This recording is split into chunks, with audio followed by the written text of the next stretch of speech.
It goes without saying that World War II wasn't France's finest hour. But how did Germany smash them so quickly? The Allies had more manpower, tanks and artillery than the Germans, and the French army was considered by many to be the strongest in the world.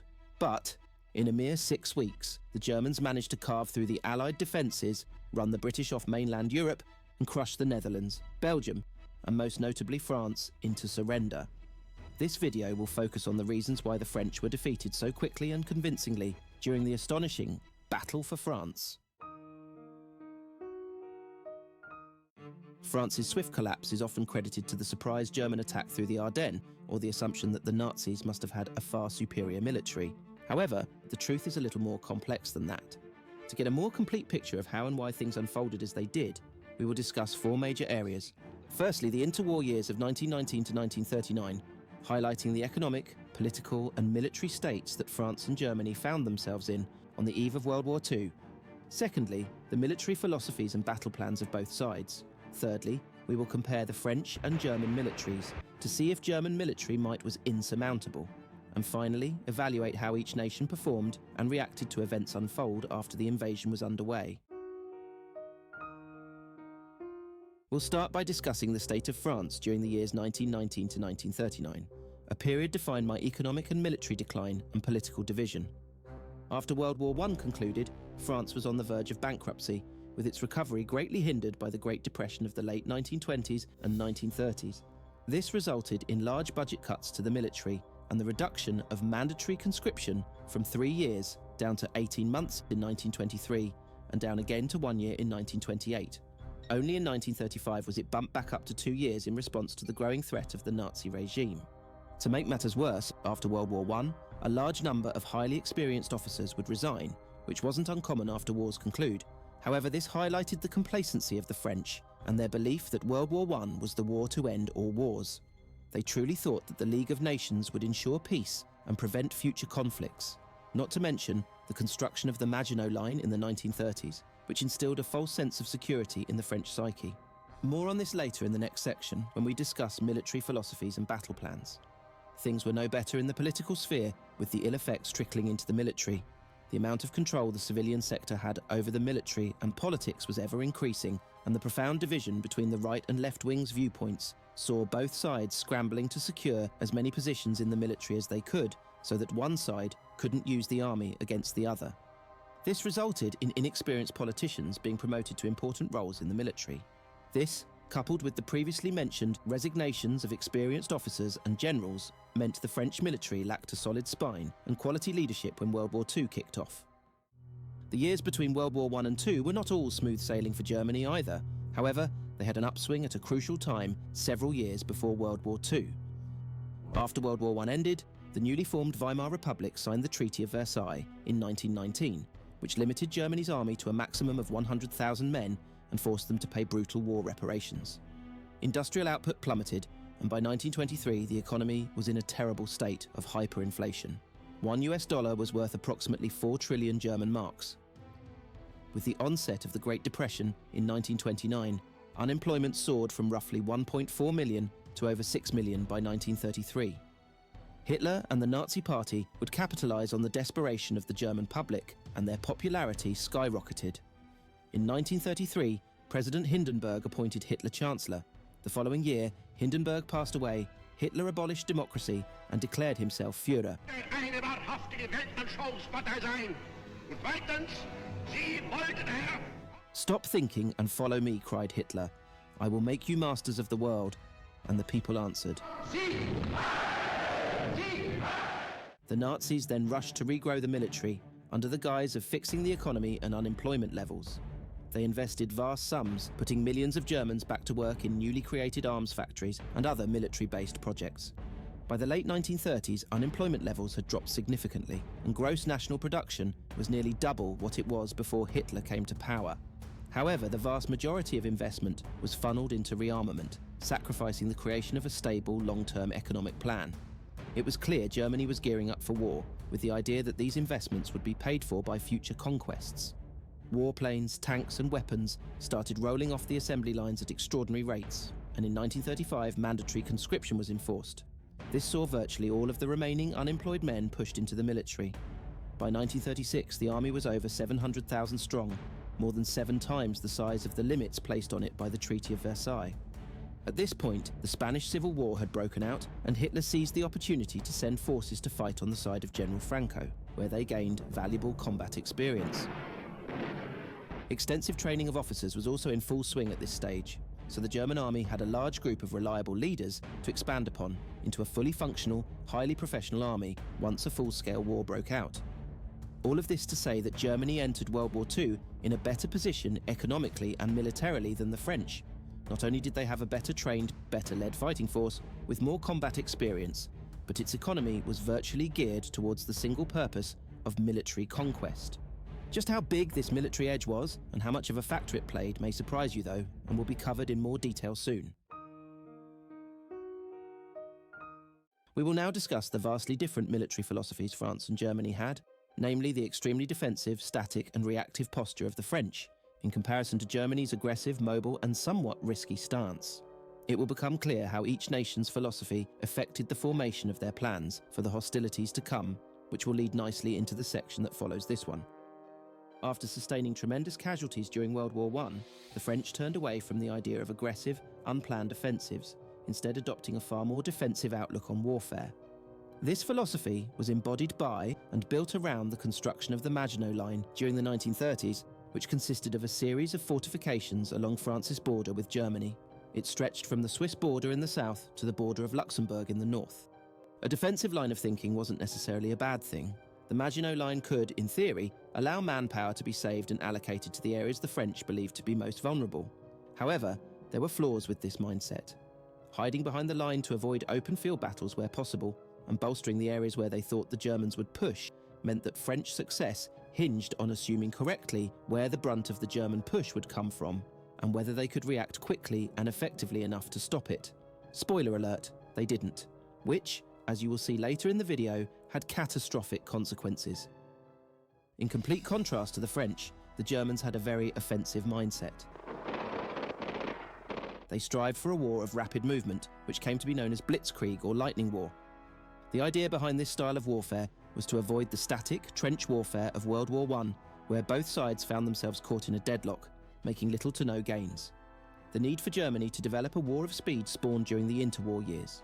As we know, the Treaty of Versailles cut the German army down to 100,000 men, a shadow of its former self, and even though this number increased before World War II began, they knew the likelihood of being outnumbered was high, so they had to come up with a style of war where they didn't fall into a static battle of attrition like during World War I, because they quite simply wouldn't have the numbers to outlast their enemies. The key elements of a successful blitzkrieg come down to identifying the weak point in the enemy line and punching through it at great speed, with your motorized forces concentrated like a tip of a spear. Once the line is pierced, you keep moving forward rapidly, causing chaos, disruption, and demoralization within the enemy's ranks.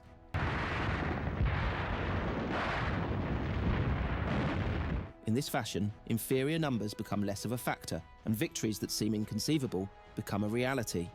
Let's take a look at how these two philosophies shaped the French and German battle plans. If an attempt were made to change the situation by force in such a way as to threaten Polish independence, why then that would inevitably start a general conflagration in which this country would be involved. On the 1st of September 1939, Hitler invaded Poland. In response, France and Britain declared war on Germany. World War II was underway. Just over a month later, on October 6th, Poland had fallen. Over the next several months, the war entered a phase where little military action was taken by either side, which came to be known as the Phony War. During this period, each side was building their military and preparing their war plans for the inevitable conflict to come. Hitler was actually eager to follow up his victory in Poland quickly with an invasion of Western Europe. In late September, to the shock of his generals, he told them he wanted to invade France the following month. His high command warned him that they couldn't invade France like they did with Poland. They stressed that the French will be expecting an attack through Belgium, the easiest route into France, and losses will likely be tremendous. Hitler would ignore their concerns and told them to begin plans for an invasion of the Netherlands, Belgium and northern France, so that Britain would be within striking distance. A cautious plan to attack through Belgium was prepared for late November, But Hitler disapproved of it, stating it was too similar to the Schlieffen Plan of World War I, and they wouldn't be able to get away with it again.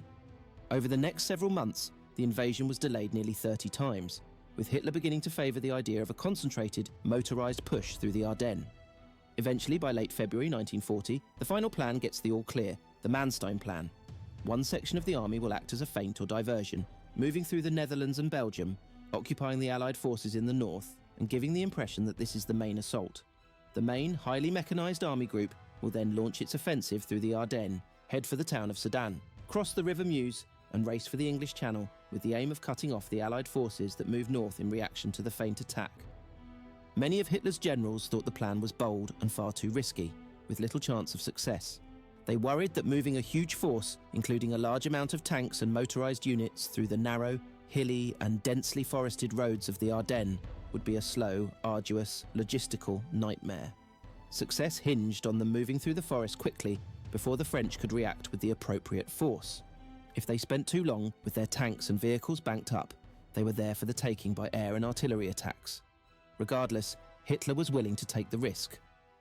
In terms of the French, they were extremely ill-prepared for a German attack coming from the Ardennes.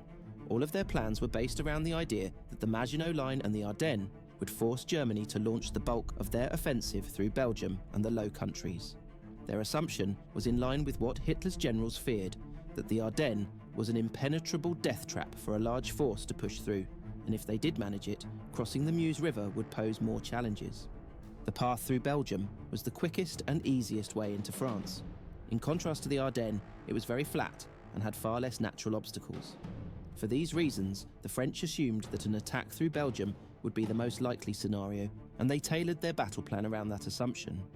Once hostilities kicked off, the plan was to send their strongest divisions into Belgium to meet the German offensive, keeping the war off of French territory, and thus avoiding the large-scale destruction suffered during World War I. They believed the Ardennes wouldn't need many soldiers defending it. The small number that would be stationed there ended up being poorly trained and under-equipped. Before the invasion, some French military personnel and government officials actually complained about the lack of quality defence in the Ardennes region, but their pleas fell on deaf ears.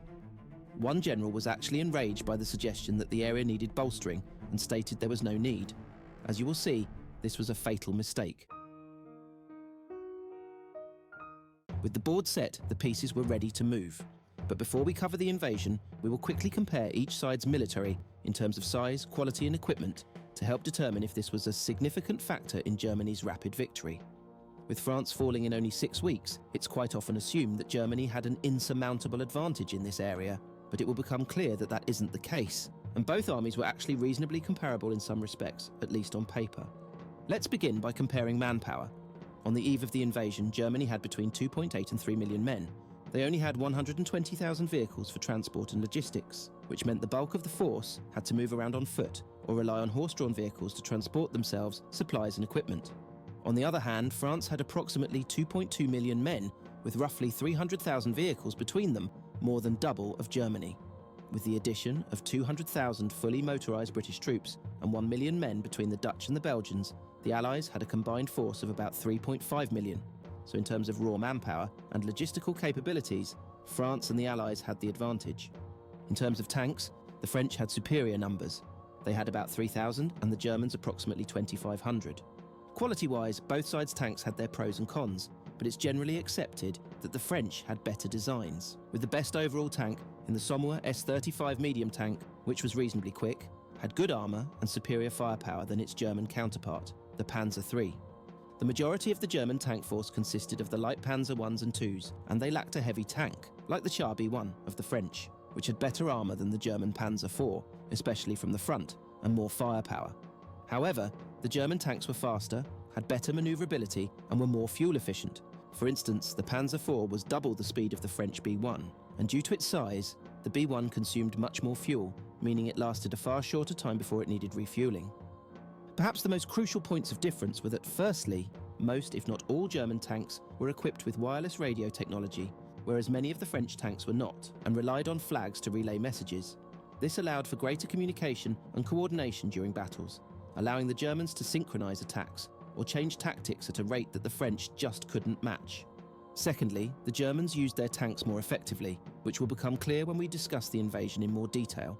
In short, they took advantage of their superior speed to surprise the French, and a greater portion of their armoured units were concentrated at the tip of their offensive.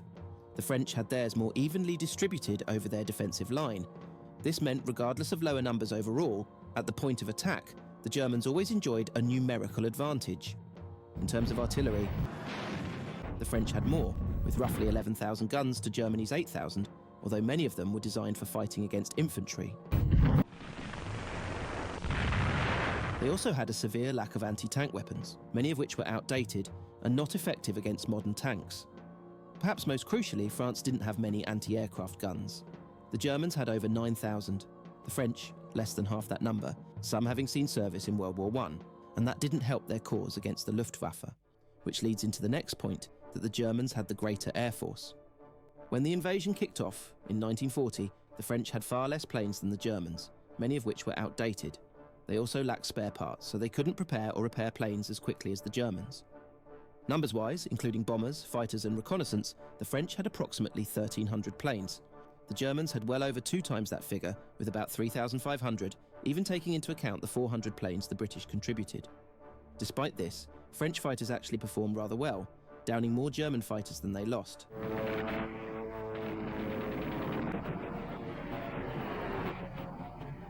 The French De Woitien D-520 fighter plane more than held its own against Germany's fighters, but production only began in late 1939, and there were less than 90 available at the start of the German invasion.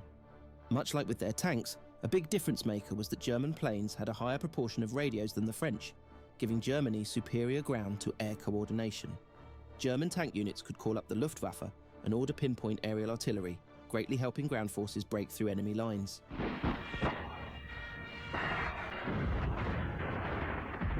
Another major aspect that has to be discussed when comparing militaries is training and experience. German forces had the advantage in this area. A notable amount of French troops were poorly trained reserves. The majority of its force was merely trained to defend static positions, like the Maginot Line, so saying they were ill-equipped to deal with the German blitzkrieg was an understatement. Whilst a sizable chunk of German troops also had limited training, and many were over 40 years old, their highly trained units were concentrated at the tip of the spear of their attack, where it really mattered.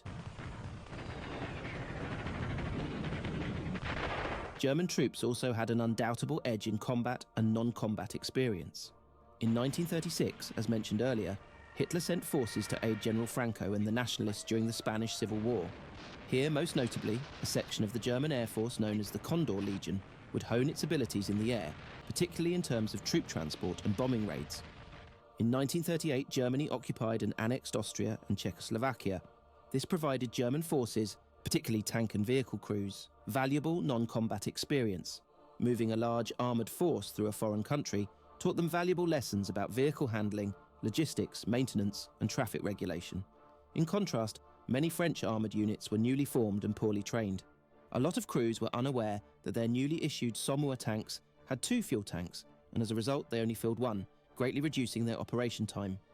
Finally, the experience German forces gained from conquering Poland 8 months prior to invading France can't be understated.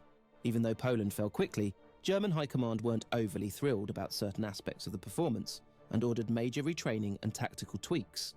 Overall, declaring who had the better military is a tough one. A case could be made for both sides. Ultimately, I believe Germany's Air Force, their greater radio communication, faster, more agile tanks, and their superior training and experience gave them the edge. However, I don't think just because of these factors that defeat was a foregone conclusion for the French, and it certainly doesn't explain why they fell in only 6 weeks.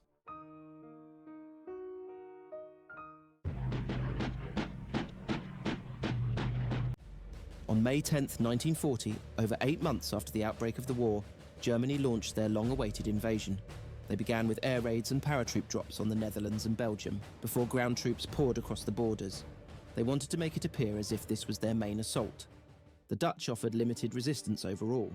On May 14th, Rotterdam was heavily bombed by the Luftwaffe, with the aim of terrifying the Dutch into surrender. It perhaps worked even better than the Germans expected. A sizable chunk of the city is left in ruins, and 800 civilians unfortunately get killed. However, in the chaos, the Dutch government think that number is closer to 30,000. As a result, the following day, on the 15th, the Dutch government flee and the army surrenders. Although some say the surrender came before the bombing, and either the Luftwaffe didn't receive the news in time, or they did, but ruthlessly went ahead with it anyway to make a statement. The Belgians don't fare much better and begin to hastily fall back on the day of the invasion. On the evening of the 10th, the British and French belatedly begin moving their best troops into Belgium. Their lack of speed to respond will unfortunately become a running theme as the invasion unfolds. In fairness to the Allies, they were slowed down by fleeing refugees congesting the roads. But still, it took them 2 or 3 days to get a sizable force there. Further south, the Germans begin their advance through the Ardennes. Over 120,000 soldiers, with more than 1,500 vehicles, begin making their way through the forest, but it doesn't come without its complications. The initial wave are majorly delayed by roadblocks and blown bridges. This results in a colossal traffic jam of more than 200 kilometres. On the night of May 10th and morning of the 11th, French aircraft spot and report this, but it still didn't register with the French that this was the main German assault. The masses of bumper-to-bumper vehicles would have been a prime target for a French airstrike, but one commander didn't order additional bomber support. Another one did, but the request was denied. Despite the initial congestion, German forces pushed through the Ardennes with relative ease. Some units didn't even encounter any French troops whatsoever.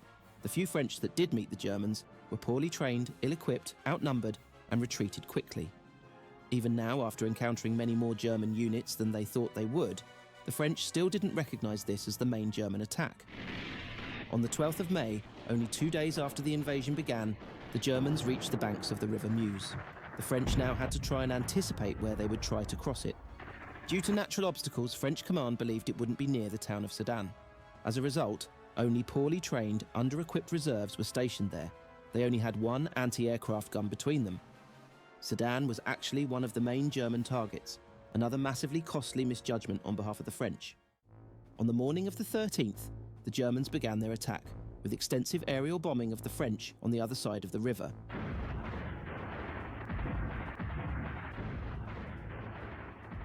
The lack of anti-aircraft weapons rendered the French helpless, and their morale was shattered. The Germans then began to cross the river in small boats that could barely support the weight of the men and equipment in them. To say that they were vulnerable is an understatement. If the French could have mounted any sort of counter at this point, the Germans may have been in some serious trouble, and although the Germans did suffer some losses, it wasn't enough to keep them on their side of the river.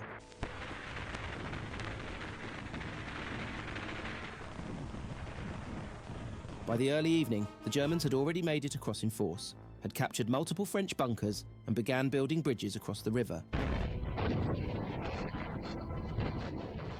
The French entered panic mode and began falling back. As May 13th drew to a close, the Germans had successfully crossed the Meuse at Sedan and 2 other places. Only now, it finally became apparent to the French that this was the main German thrust, a thrust that they were outrageously ill-prepared to do much about. A mere 3 days into the invasion, an overwhelming sense of despair had already crept into the French psyche, with French generals admitting they can't deal with the speed of the German onslaught. By the time the French did mount a counter, on the 14th, it was already too late. The Germans had already got enough men and material across the river to repel the attack. The Allies attempted to bomb the Germans from the air, but the lack of adequate bombers meant it had little effect, as did the tank divisions they sent in. If they had responded in this fashion the day before, when the German attack began, the result would have likely been far better. Out of desperation, French Premier Paul Reynaud asks the British to send over more reinforcements. Churchill is happy to, but British Parliament only agreed to send a fraction of the number Reynaud wanted, out of concern for home defence. British trust in the French had already started to dwindle. With the Germans firmly established on the western side of the Meuse, France's next move was crucial. Even at this point, not all hope was lost. However, their inability to anticipate and adapt to German movements would cost them dearly again. The French began sending reinforcements south, assuming that the Germans would head in that direction to flank the Maginot Line. The complete opposite would happen. The Germans would instead begin to race northwest at blazing speed, with the goal of reaching the English Channel as soon as they could, cutting off the Allied forces in Belgium from the rest of France. The plan was risky. Moving too far forward too quickly could leave the front line exposed and vulnerable to being outnumbered or surrounded. Regardless, on the 15th of May, the Germans set off from their bridgeheads in the Sedan region, with their panzer units at the tip of the spear. They had immediate success, advancing over 60 kilometres by the end of the day. German generals want to keep pushing and keep momentum going, but high command overrule them, fearing that the front line might be overly isolated. They issue the order to stop for a few days, to let infantry catch up and consolidate their gains, and they were right to do so. The Allies actually recognised that the Germans were potentially vulnerable at this point, with Churchill himself stating that the tortoise has protruded its head dangerously far from its shell. Not surprisingly though, the French can't coordinate any form of effective counterattack, and they failed to take advantage of yet another opportunity to strike. The rapid German advance caused chaos and disruption to Allied communications. There was confusion as to what was really going on, so no cohesive plan could be organised to hit back. There was a loose plan to free up troops stationed at the Maginot Line and send them north to counterattack. But again, there were delays and it ultimately leads to nothing of any effect. The Germans soon resume their rapid advance, to the utter demoralisation of the French. A French general concedes that they are at a loss as to what to do against the panzers. Even more shockingly, Prime Minister Reynaud says to Churchill that there's no hope and the battle is lost. By May 20th, a short 10 days after the invasion began, the Germans reached the English Channel, cutting off over 1 million French and British soldiers in Belgium. The Allies now found themselves backed into a corner. Their next moves are critical. They have to break out of the encirclement as soon as possible, striking a coordinated attack from the north and south at a single point. Time truly is of the essence, but in tune with everything else up until this point, there is dithering, distrust, and confusion amongst the Allies.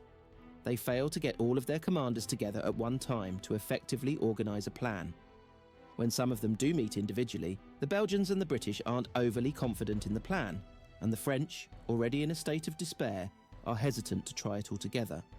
Despite this, British Chief of Staff eventually convinces French generals to go ahead with a plan to break the encirclement. On the 21st of May, the Allies simultaneously attacked from the north and south, aiming for the town of Arras. It was actually quite successful, initially at least, and they managed to capture the town, shocking the Germans in the process, with German General Rommel losing a significant amount of his tanks.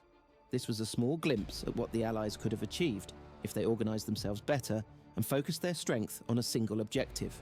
Unbelievably, after this minor victory, they reverted back to delaying decisions and bickering amongst themselves, with neither the French or British wanting their men to be the ones that took the lead in pressing the advantage. Not surprisingly, several days later, they had to give up their gains, and the small British force holding Arras had to retreat. The French took this retreat as a lack of commitment by the British to defending France. Anglo-French relations were at an all-time low, as was their confidence and morale. With Germany now looking likely to take control of the whole coastline, the Allies abandoned their plan to break out of the encirclement, instead opting to begin a fighting retreat north to the port of Dunkirk for evacuation off mainland Europe. On the 25th of May, the British captured a German vehicle containing details about Germany's next attack in the north. The target area was quickly reinforced by the Allies, which prevents retreating British forces from being cut off from Dunkirk. A stroke of luck which may very well have saved all of the remaining British forces on the mainland. On May 26th, the operation to evacuate British and French forces from Dunkirk, codenamed Dynamo, begins. Over the next 9 days, roughly 700 British and 160 French ships, relatively effectively, evacuate men back to Britain, while some troops hold the line and keep the Germans at bay. Throughout the process, there was chaos on the beaches as the German Air Force bombarded men and ships below.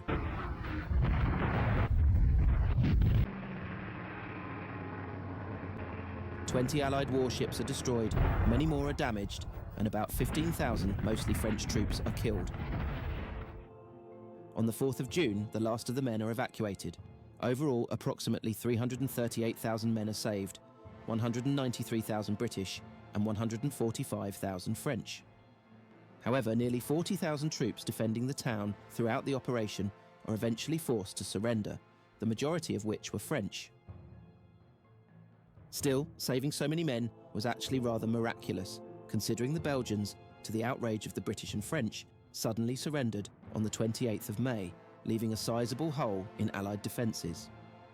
But despite success in terms of the sheer numbers saved, tensions between the French and British reached new heights.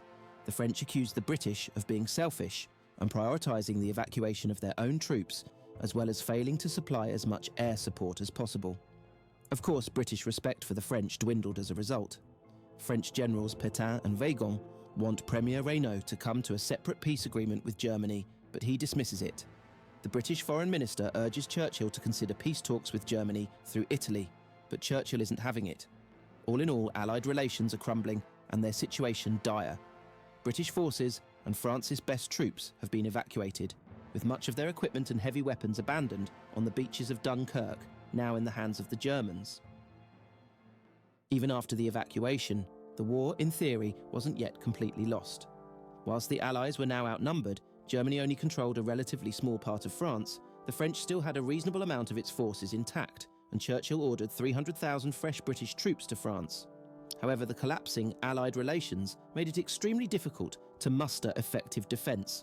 And truth be told, at this point, French morale was shot, they were disorientated, and their will to continue the struggle had all but faded. As a result, the Germans made rapid progress into the centre of France. On June 10th, Norway surrendered to Germany, Italy declared war on France, and the French government announced that they are fleeing Paris.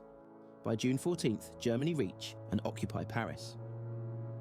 By the 16th, Verdun falls, a symbolically crushing defeat, as the French had resisted so valiantly there during World War I. The same day, the Germans reach the River Loire and as far south as the Swiss border. French resistance is utterly shattered. By this stage, the majority of the French government want an armistice, with Pétain stating he will resign if Reynaud doesn't agree to one. In turn, Reynaud steps down, Pétain is made premier, and he asks for a ceasefire on the 17th, in hopes that the French government can at least keep control over a portion of French land. On the 22nd, the armistice was signed, officially taking effect on the 25th. Hitler humiliatingly forces the French to sign it in the same train carriage that the Germans were forced to sign their surrender at the end of World War I, which was surely icing on the cake for Hitler. About 2/3 of France was now under direct Nazi occupation, with roughly 1/3 in the south becoming a German puppet state called Vichy France. So, after only 46 days, on June 25, 1940, the Battle of France concludes, claiming the lives of approximately 3,000 Dutch, 7,000 Belgian, 12,000 British, 60,000 French, 45,000 German, and 1,200 Italian troops. Roughly 2 million Belgian and French soldiers were taken as prisoners of war, and about 30,000 Dutch, Belgian, and French civilians die. In terms of materials, each side's losses highlight the decisive nature of the German victory. The Germans lost about 1,400 aircraft, and the Allies over 3,000.